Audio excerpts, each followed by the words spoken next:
Resolvamos el siguiente ejercicio que dice: determina las reacciones en el soporte de bola A y las tensiones 1 y 2. Luego de poder identificar cuál es nuestro cuerpo rígido y cómo se encuentra apoyado, procedemos a realizar nuestro diagrama de cuerpo libre. En el punto A tenemos 3 restricciones al movimiento. Tenemos estos dos cables en el punto B y en el punto F. Y tenemos la fuerza externa conocida en el punto E. Luego de allí procederemos a calcular las coordenadas de nuestro interés. Para el cálculo de coordenadas, recuerden que las distancias, por ejemplo estos 3 metros que son paralelos al eje Y, corresponden a la coordenada en Y del punto C. La distancia de 4 metros, de 2 y de 3 son distancias paralelas al eje Z. Luego serán distancias empleadas para poder calcular puntos en el eje Z únicamente. Luego de las coordenadas vamos a poder representar todas las fuerzas en términos vectoriales o en términos de sus componentes vectoriales. Comenzamos por las más fáciles. Las más fáciles son las coordenadas, la fuerza de 30 kN que está en dirección J negativa. Por eso 30 kN de forma vectorial se va a escribir menos 30 kN en dirección J. Lo mismo para la tensión 2. La tensión 2 es paralela al eje X. Luego esta tensión 2 va a ser menos T2 en Y. Y el vector en A, que es el soporte de bola.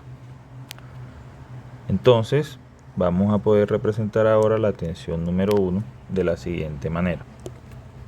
Debo representar entonces esa tensión como la multiplicación de la magnitud, que es la tensión 1, por un vector que me define la posición de la tensión T1, que va desde el punto B hasta el punto C.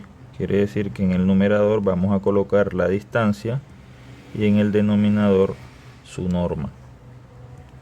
De esta forma obtengo lo siguiente: a las coordenadas de C, que son el punto final, les restamos las coordenadas de B.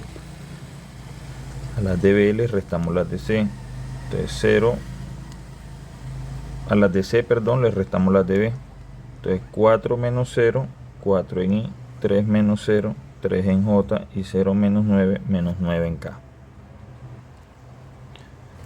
En el denominador su respectiva norma, y operando tenemos lo siguiente: tenemos la tensión 1 representado en términos de sus componentes rectangulares. Luego vamos a hacer sumatoria de momento en el punto donde coincidan la mayor cantidad de incógnitas. Este es el punto A.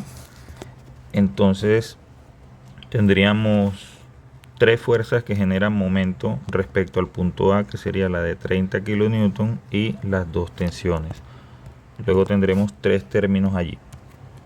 Esta es la ecuación de momento, donde tengo los 3 términos que generan momento alrededor del punto A.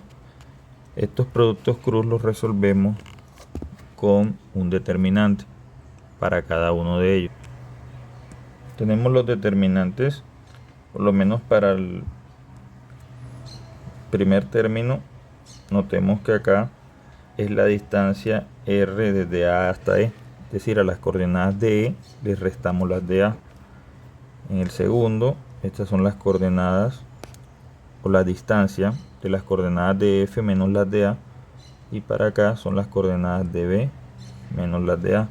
Debajo simplemente tenemos aquí las fuerzas representadas en términos de sus componentes rectangulares. Procedemos ahora a agrupar todas las I, las J y las K en el desarrollo de las determinantes.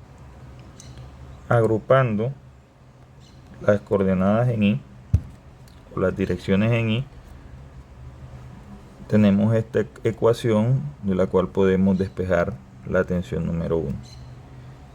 Y de la sumatoria de momento alrededor del eje Y, es decir, agrupando los términos de J, tenemos esta segunda ecuación, donde como ya tenemos la tensión 1, reemplazamos la tensión 1 en la ecuación y podemos calcular la tensión 2.